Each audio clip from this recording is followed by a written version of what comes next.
నమస్తే, welcome to Disha TV. AP ఎన్నికలకు సమయం దగ్గర పడింది. మరో 5 రోజుల్లో ఎన్నికల పోలింగ్ జరగనుంది. మే 13న ఎన్నికలు జరగనుండగా మే 11తో ఎన్నికల ప్రచారం ముగియనుంది. ఈ నేపథ్యంలోనే ప్రముఖులందరూ తమకు నచ్చిన పార్టీకి మద్దతు తెలుపుతున్నారు. మరికొంతమంది ప్రత్యక్షంగా ఎన్నికల ప్రచారం నిర్వహిస్తున్నారు. ఈ క్రమంలోనే హీరో ప్రభాస్ ఫ్యామిలీ ఎటువైపు అనేది తేలిపోయింది. నరసాపురం బీజేపీ అభ్యర్థి భూపతిరాజు శ్రీనివాసవర్మకు మద్దతుగా ప్రభాస్ కుటుంబ సభ్యులు ప్రచారం చేస్తుండటంతో వారి మద్దతుకు ఎవరనేది స్పష్టమైంది.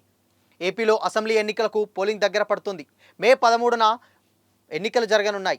ఈ నేపథ్యంలో పార్టీలన్నీ ప్రచారాన్ని హోరెత్తిస్తున్నాయి. ఈ క్రమంలోనే పలువురు సెలబ్రిటీలు, సినీ ప్రముఖులు తమ మద్దతును రాజకీయ పార్టీలకు ప్రకటిస్తున్నారు.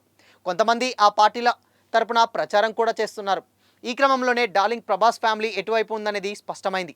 ప్రభాస్ పెదనాన్న కృష్ణంరాజు బీజేపీ తరపున ఎంపీగా గెలిచి కేంద్ర మంత్రిగా కూడా పనిచేశారు. ఆ తర్వాతి రోజుల్లో ఆయన ప్రజారాజ్యం పార్టీలో చేరారు.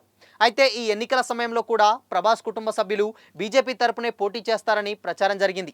ఆ తర్వాత వైసీపీలో చేరతారంటూ వార్తలొచ్చాయి. ఈ క్రమంలోనే వారి మద్దతు ఎవరికి అనేది తేలిపోయింది. నరసాపురం బీజేపీ అభ్యర్థి భూపతిరాజు శ్రీనివాసవర్మకు మద్దతుగా దివంగత కృష్ణంరాజు సతీమణి శ్యామలాదేవి ప్రచారం చేస్తున్నారు. శ్యామలాదేవితో పాటుగా ఇతర కుటుంబ సభ్యులు కూడా శ్రీనివాసవర్మకు మద్దతుగా నరసాపురం పార్లమెంట్ నియోజకవర్గ పరిధిలో ప్రచారం చేశారు. నరసాపురం లోక్సభ నియోజకవర్గ పరిధిలోని కూటమి అభ్యర్థుల తరపున కూడా ప్రభాస్ ఫ్యామిలీ ప్రచారం చేస్తుంది. నరసాపురం అసెంబ్లీకి జనసేన తరపున పోటీ చేస్తున్న బొమ్మిడి నాయకర్ తరపున కూడా ప్రభాస్ ఫ్యామిలీ ప్రచారం నిర్వహించారు. బొమ్మిడి నాయకర్ శ్రీనివాసవర్మకు ఓట్లు వేసి గెలిపించాలని అభ్యర్థిస్తున్నారు. మరోవైపు కృష్ణంరాజు గతంలో కాకినాడ, నరసాపురం లోక్సభ నియోజకవర్గాల నుంచి పార్లమెంటుకు ఎన్నికయ్యారు. బీజేపీ అభ్యర్థిగా పోటీ చేసిన ఆయన కాకినాడ, నరసాపురం లోక్సభ నియోజకవర్గాల నుంచి గెలుపొందారు కూడా. మాజీ ప్రధాని వాజ్పేయి ప్రభుత్వ హయాంలో కేంద్ర మంత్రిగాను పనిచేశారు.